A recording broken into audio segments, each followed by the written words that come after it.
Back with more Sex Education. This is episode 3 of season 2. So beyond excited to be back reacting to the show. It's been a very long time. Obviously, I've been moving house and stuff, so I need to get settled, blah blah blah blah blah. But it's finally time to get back into the swing of things and continue with the show. I've been missing this a lot because it's such a bloody good show, and I always just have a lot of fun watching it, awkwardness and all. So I'm excited to see what's going to be happening next with this season. We've got a few kind of interesting things that I'm sure are going to be explored further. We still have Jean, being more and more involved at the school, and the conflict that's probably going to bring. Adam's kind of on his way back as well, so I'm sure that's going to make things pretty awkward with Eric, because he may or may not have a thing with a new guy. So yes, there's lots going down. And I'm excited as ever to finally get back and see what they have in store next, and what on earth we could be dealing with, because honestly it's unpredictable episode to episode, isn't it, exactly what the problems and issues and struggles are all going to be. Sometimes it's like really deep, like a lot of what Jackson's going through at the minute. Other times we just have people fingering oranges, so who can say what's going to happen? But either way, I'm excited to finally be back with the show, so let's get into the next one.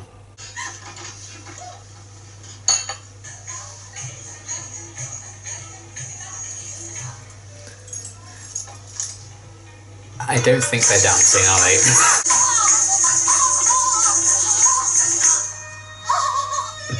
Don't kill the guy! Oh. Please don't drop the cake. It's her birthday. What are you doing? He's wanking on me. Oh my god. Jesus. Dinner tonight is me, my mum, Ola and Jakob all getting to know each other like a big happy family. A big awkward family. Oh god. I want season 3 to come out as soon as I finish season 2. Don't they have cleaners for this school? Happy birthday! I baked a cake! Oh, of course, that's why she has the cake. That's so wholesome. Because I hate birthdays. You've been assaulted. I think he was just lonely. I am only speaking to the students about the curriculum. If they ever come to speak to you, that is. Alright. Welcome, ghost fetish. A ghost fetish? Yeah, when one covers another's face because they secretly have a desire to engage in sexual activity with a spirit or a ghost. That's the spirit. So my girlfriend's insane. She might just be shy. Do you want to fuck a ghost? What? Whatever your face covering fetish is, you need to sort it out. Do you need to call somebody? Shit, do I need a lawyer? Am I going to get arrested? No, sorry, I just meant like your mum or someone. Oh, God, no. And assistant directed by Swing Band's very own Lily Idle Art. Oh wow, this is going to be wild. I was wondering whether...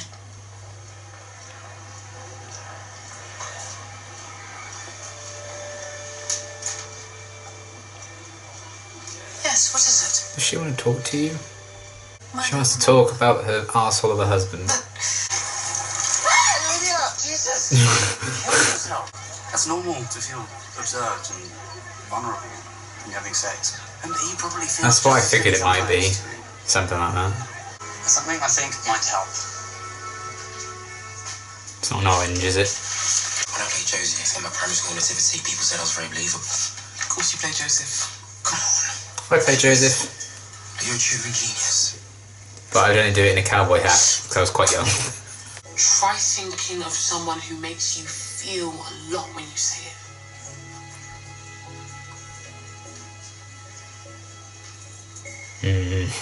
I thought it might cut to Maeve then. Oh, no. Amy. I'm sorry, I'm really nervous. Sorry, I fart when I'm scared. Okay. What if he does it to someone else? I know you can do this. Please. You're doing brilliantly, Amy. Yeah. Just She likes to be quite like high and upbeat, doesn't she? So I imagine getting serious is a bit difficult. I've been alone for too many years. My mum's been single a long time too. She doesn't eat like that. Otis. Oh my. Can I have it then? You have any more cookies? No. Thank you. That is the best bits. Oh no, I hate that as well. Why don't we all take a deep breath? Have we talked and about tell the each other weather yet? Exactly how we're feeling. Annoyed. Immature. Selfish. Uncomfortable. Same. Monopoly? Why don't we all play Monopoly instead? Oh, is that a good idea? 600. I think you're bankrupt. Oh no, no. I mean, Monopoly's tense. He's here all the time, and I'll see you at school. Could have gone better. I feel. I want you to go and apologise to Jakob first thing in the morning. you're not the relationship type. Stop kidding yourself. Or maybe you're just not as independent as you thought. Go to your room. I'm 16. Oh, sorry, I made used to some of the flavours. It's okay, it's my first cake. Oh Maybe no. a bake when I leave school. Take me away if you're happy. But we haven't paid. Who cares? We cannot live in fear. I mean, maybe still pay though. I can't stand these things. No, you smashed it. Honestly, you smashed it really much. Oh, don't I?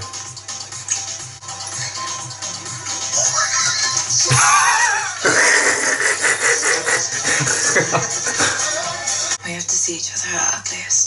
Do you still want to have sex with me? Yeah. Do you still want to have sex with me? Definitely. Well, how romantic. Unbelievable. Uh-oh, uh-oh, uh-oh, uh-oh, uh-oh, uh-oh.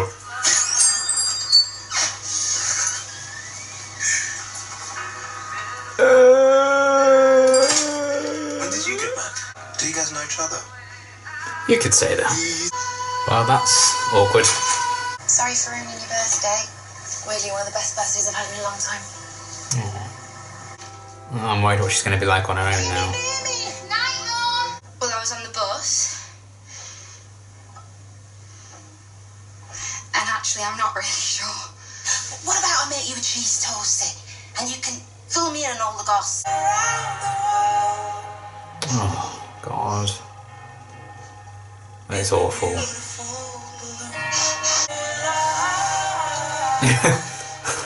What did she put in it? What happened to your face? I told him I had other kids. It didn't go down too well. Oh my God. Have.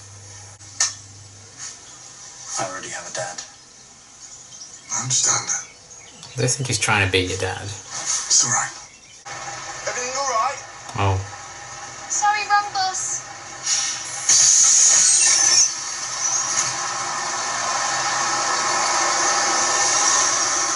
She don't want to get on now.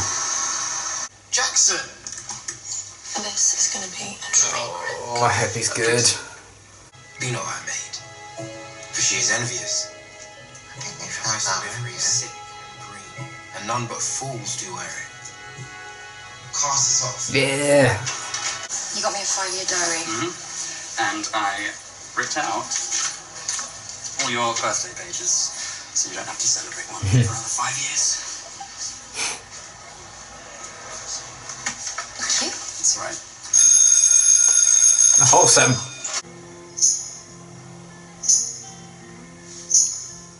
What? Sometimes I feel so happy. I think I'm gonna have to punch you in the face if you ever buy me a birthday present again, dickhead. Sometimes I feel so sad. Ah. Okay. Ah. Oh, I feel pain. Okay, another fantastic episode. Again, as always, they do such a great job, I think, of balancing all the different stories and characters they have going on. They know when to give a lot of screen time to a certain story, and when kind of, so the step one, have like 1 or 2 scenes, that's all you really need for it, which I feel like Jackson's story in particular, you know, it wasn't like dominating the episode by any means. It had a couple of scenes dedicated to it, but that was kind of all we needed for now, because we know there's going to be more to it. And the fact that it was more about him just auditioning for the play in this episode, as opposed to them focusing on his anxiety or his self-harm or anything. They didn't really lean into that or cover that at all in this episode. So if they had, you know, that probably could have done with a lot more exploration and screen time. But the fact that a lot of people fight their battles silently and privately, it makes sense that when he's interacting with a lot of people in this episode, he's not really going to let that side of his story show. So they handle like all the different stories quite well, I would say. And again, like with Adam and stuff, he wasn't in the first episode, then he got quite a bit to do in the second episode, and then this one, just again a little bit, but it was more so the fact that Adam and Eric needed to meet again, and that's going to be something that's probably going to explode in some way during the rest of the season, so we'll see how it goes. There was a lot of awkwardness in this episode, for sure, and they did still tackle some quite heavy stuff, in particular with Amy's story, and an ongoing thing, and again, you know, fighting your battles privately. She didn't really break down until the very end when she was on her own in her room, which is kind of what I was afraid of, because, oh, bless her.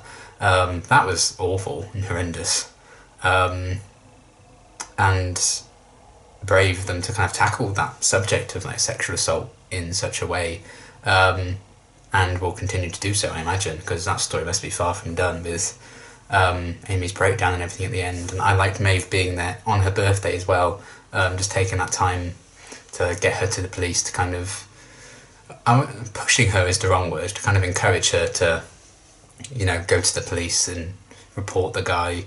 So if there is anything they can do about it and stop him doing that awful thing to, you know, someone else, it is worth it. So I liked that, and because Amy's so often used for comedy, I think it sounds bad to be like, oh yeah, she's a good choice for this story, because you're not going to wish this on anyone. But it's an interesting choice of character, I think, to have go through this. And I think that's going to add a lot of depth and layers to her character that we haven't explored before. Because, you know, it's always been like, oh, I do love toast, or whatever it was, which is just hysterical, and she's been quite light-hearted in that. And she still was, even after the assault and everything. She was kind of shrugging it off for a long time. And I don't know if that was just her coping mechanism for it, because that's just how she normally goes about things. She was kind of just keeping that up. Or as she went to the police and everything, and she was, you know, she tried to go on the bus the next day but couldn't. I think maybe then, you know, it was really dawning on her exactly what happened, and that's probably a lot of the process. I haven't been through anything like that myself, so I'm just completely speculating here. I could be talking shit. I can't speak to exactly what that experience would be like. I mean, not to that extent anyway. That's just horrendous. So yeah, it was quite tough to watch, really, especially for like a character like Amy, you just hadn't had that kind of storyline until now. But I think it's quite neat that they get to do that, and it lets the actress shine as well. So some really powerful stuff, and I love the friendship between Amy and Maeve. So hopefully in time Amy can learn to maybe open up a bit more about, you know, what she's feeling, and the fact that, you know, this really ultimately affected her. She couldn't talk to her mum about it. She's kind of really pretending to be okay, but hopefully she can kind of work through that. And, you know, as soon as Maeve kind of works out that maybe Amy isn't as okay as she was letting on, you know, she's going to be there as like a beacon of support and everything. So she's a good friend to have around. But that was tough. You know, much like Jackson's self-harm and talk about his anxiety and stuff in previous episodes, it's quite heavy subjects they talk about. The fact that they still continue to address topics like that, I think is really good for a show like this, which is about education in so many different ways, and then we had that as well. So we just had a few themes of like assault kind of throughout the episode, really. Obviously Amy's story being like the dominating factor of that. But we've got a few other essences of it as well, you know. when Maeve's mum showed up at the end, it seemed she'd been beaten by her boyfriend. So there's a few kind of that as like a theme. It was running throughout the episode, and sexual misconduct and assault in different forms, like Amy went through, like Maeve's mother was clearly went through as well. So that was a really powerful theme to kind of tackle with the episodes, and I'm sure they will continue to explore that as well, because they're just getting started on that story, I would assume. So yeah, we'll see kind of where they take that. And also, I think another theme of the episode is like the unsaid, and like trying to say things like the unspoken, and then maybe finally saying it at times. Much like the tension that's been building with the Otis and Jean situation, and obviously Ola and Jakob getting involved in that as well. Otis really snapped in this one and voices frustration, and that's going to cause a lot of tension. And it's still, I don't think, even remotely fixed. So we'll see where that goes, because I feel like it's not going to end well, that anyway. It's either going to be Otis and Ola break up, Jean and Jakob break up, or both those couples break up, and it's just like a bit of a mess, because there's a lot, I think, I feel like Jakob is aware of manners, and yes, he may have been alone for some time, but him just like grabbing Otis's food and stuff, and he was asking if he could have it while he was taking it, and I was like, you could have said, do you mind if I have that first, and then taken it, not ask while you're taking all this food off his plate. But then Otis was also kind of making it about, you're not my real dad, I actually have a dad, which I don't think it was even remotely about at all. I don't think Jakob was trying to be a father figure in that sense, and might be, I'm your dad now. But I think Otis is, a very insecure person about that anyway. He's got a lot of worries about everything that's going on, and he doesn't really have an escape now. Because even, he might have been okay if Jean wasn't also working at the school, so that's a constant reminder for him at school as well. He's going to be constantly on edge about that. So what if Jean finds out about the sex clinic and stuff, and then he has to come home and Jakob's there all the time? There's not really an escape from that. You can't just, be yourself in your own home. And I understand that frustration, so I think it was, there was a blame on both sides there, I would say. I don't think anyone's completely innocent in why that dinner in particular went quite badly, apart from maybe Ola. It was very wholesome, her trying to get Monopoly involved, but then that just went horribly wrong as well. I feel like she was the sane one out of that kind of group, just kind of maybe keeping herself to herself, trying to be polite and everything, but Jean can be very vocal and disapproving, very vocal about her disapproval as well. But she's also going through her own shit. Again, it's like these private battles, the fact that I think she's very insecure about how things were going at work. And she could then project that into her home life with her son or her boyfriend, and that stress is going to get to people. So it's kind of eating away at all of them. It's not just as simple as the conflict appears to be. I think it's just because everyone has their own stress and silent battles that they're going through, kind of pouring into that conflict. So I don't know where they're heading with that. Obviously, to get, I guess, meta about it, I want Otis and Maeve to get together. So ideally, Ola and Otis wouldn't work out, but I don't want to wish that on them, because I think they are happy together, and Ola's a really nice person and was probably the sane one of the four in this episode. So I feel a bit harsh saying that. But alongside that, Otis may have a point when he was telling Jean, the truth seems to really hurt in, any situation, and Jean seemed quite taken back when Otis was saying, you're not a relationship person, you're just pretending to be happy. And is that going to be the case? I don't know, because I like Jean and Jakob together as well, but is that what Jean really wants? Does she want a relationship in that way? So there's so much complexity to all of it going on. I'm intrigued where it's going to take, because I couldn't predict, to be quite frank. But I feel like Maeve's going to throw a spanner in the works at some point and tell Otis how she feels about him. Because she came so close at the end of the episode, so I feel like they must be pushing towards that at some point. Maybe like the end of the season or something. Because that seems to be the most dramatic time for a reveal like that. But I don't know. It could be before then. So yeah, that was a really interesting thing. to kind of explore with that whole messy situation. I mean, it is a messy thing when you're dating a girl and then her dad dating your mother. You know, there's a lot going on there. So I understand everyone being a bit tense and frustrated and maybe awkward about that.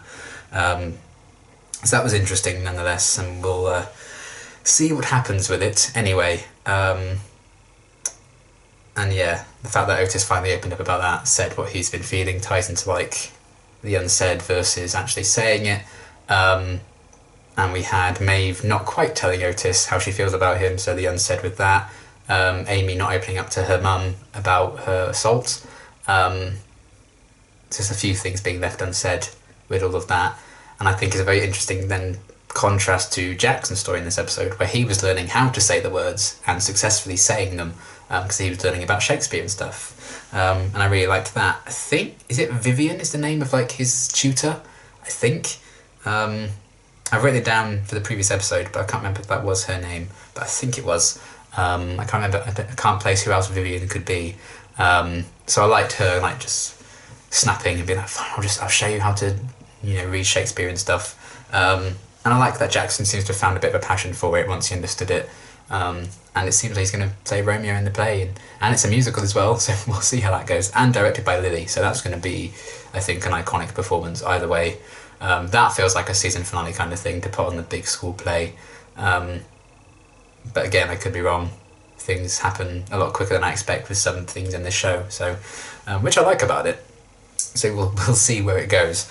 But yeah, since we're talking about Jackson's story, I suppose we can talk about it briefly. I already related a lot to Jackson because of what he was talking about with his anxiety in season 1. You know, that's something I very much struggle with as well and go through. So I related to that, and now the fact that he's getting this interest in drama and theatre and stuff potentially is basically what I went through at high school. But I was very lucky in that, you know, my sister was already very much a drama kid at school. She was very kind of known for that. So that kind of just pushed me to go for it anyway, and like, let's see how it is. And then my drama teacher was fantastic. I bloody adored her. She was so encouraging and so kind, and I think that also helped keep a passion for it as well. And, you know, it's a passion I still have to this day. I love acting and everything. So to see Jackson potentially go down a similar path, like, there's a lot of similarities there that I quite enjoy. I feel seen on the show with that. And again, it's just another issue like anxiety and stuff that I don't think the show delves into as, you know, a TV show may not delve into as much. But the show doesn't shy away from tackling subjects like that.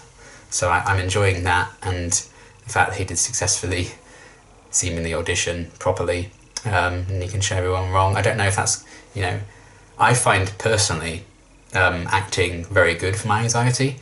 When I'm on stage, I'm not me, so I'm actually a lot more confident, because as myself, I'm just very anxious and insecure and don't like a lot of things about myself. But when I'm someone else on stage, I can be a lot more confident because it's not me. And I feel like maybe that could be a good passion for Jackson, because maybe he'll go through and it will help him the way it helped me to actually go on stage and act, you know, or do TV, whatever, and act. It's very handy for me, I think, a bit of an escape. So hopefully it can help him in the same way. So we'll see.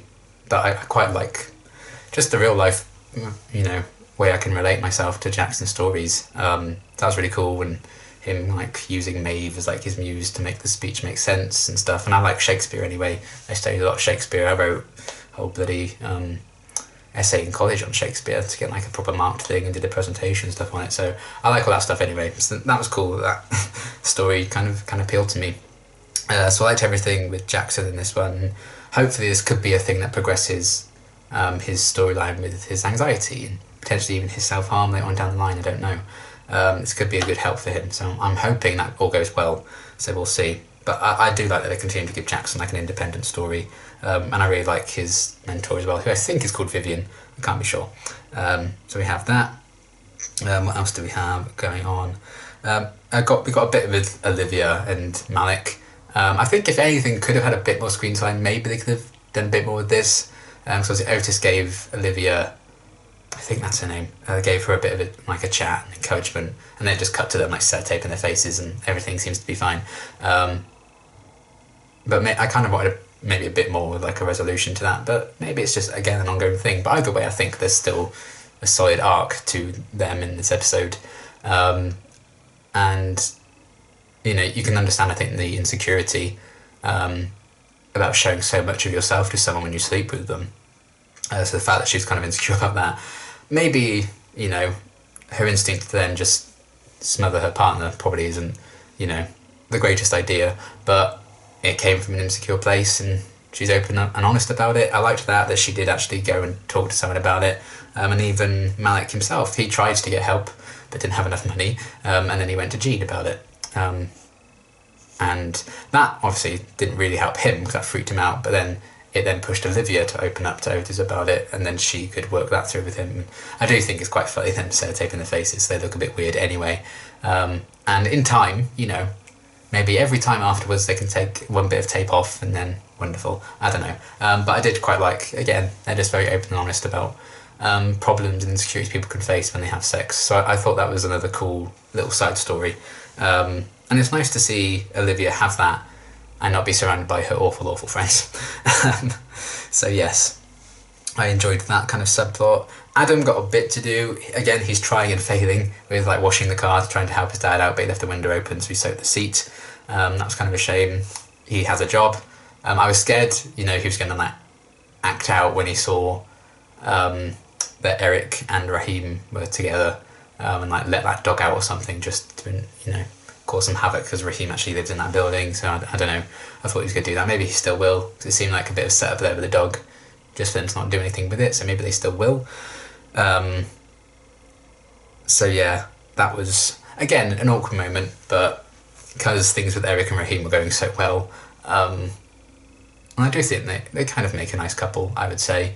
I do think Raheem really forced himself into that position, granted, and just snogging him because dancing. But they do seem to actually like each other, and there does seem to be like a genuine thing there with them now. But with Adam back and Eric now aware of that, is that going to affect what has been blossoming with Raheem or not? I'm going to say yes, because love triangles galore. It's a TV show, of course, we need love triangles. So that's going to be awkward as hell, I imagine. We'll see what happens with it, but Adam has a lot of personal growth to go through anyway as well. So, you know, maybe he's going to be jealous and stuff, but he doesn't seem to be in a place yet where he could be open with people, and, you know, be honest about himself and his sexuality and stuff as well. And if he doesn't do that, he can't be in a position to be with Eric anyway, really. At least not in the way Eric would probably want to be, you know, very open and honest about who he's with people. Adam's not quite there yet, so maybe that's, you know, a tick in the Raheem column or something. We'll see, but again, there's another, 5 episodes of the season left yet, so anything can happen. We'll see where it goes.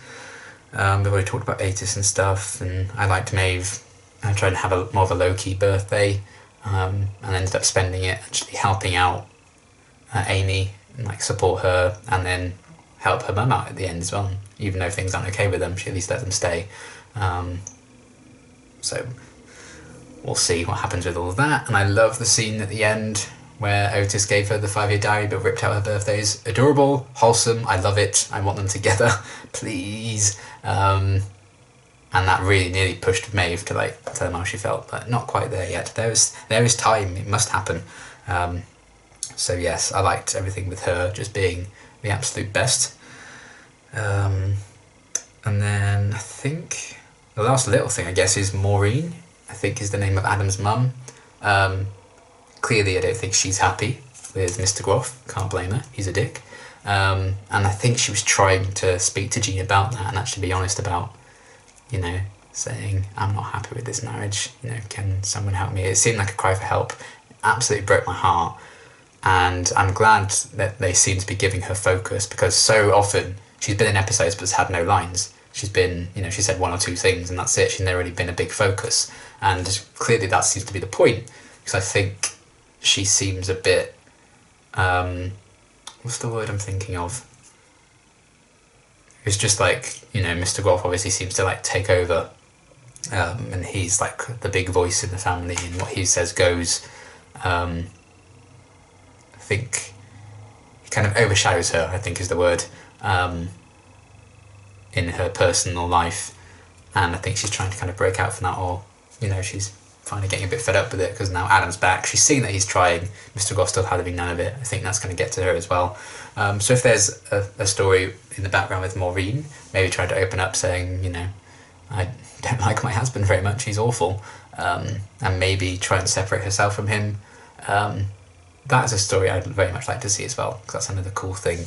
And maybe Jean can help Maureen through that if they kind of spark up more of a friendship, which I hope they do, because that was quite a cool little scene. So my heart broke for her as well as Amy in this episode. So yeah, just seeing all these guys, these horrible people, try and belittle women and stuff and like use them and assault them. Really powerful theme for the episode, and what I'm sure will continue to be explored for the rest of the season as well. Maybe even beyond that, hopefully. So yeah, another fantastic episode. There's a lot going on in there, a lot to unpack. But I think for the most part they did a really good job of like balancing all the stories. Amy's story in particular was like really hard to watch and broke my heart, but I liked them showing how good Maeve was with her, how good the police were with her as well. It's nice to show them in a nice way like that, and they weren't just ignoring her problems. Because every bit of like assault and trauma people go through, just maybe if someone does have it worse, it doesn't mean you haven't been through shit. So I like that, not again belittling that.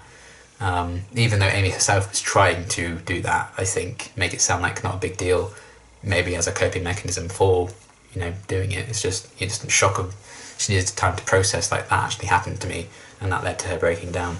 So I liked everything with that. Absolute mess going on with Otis and Jean and Jakob and Ola, all of that. We'll see what happens with all of it. I really like Jackson's little story as well, and stuff with Maureen was great.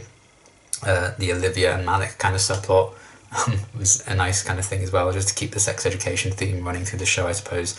And then the Eric, Raheem and Adam triangle is about to properly kick off, I would assume. So lots to explore and delve into and see where it goes in the rest of the season. But another fantastic episode regardless. Very happy to be back reacting to the show properly. And until my next reaction, thanks for watching.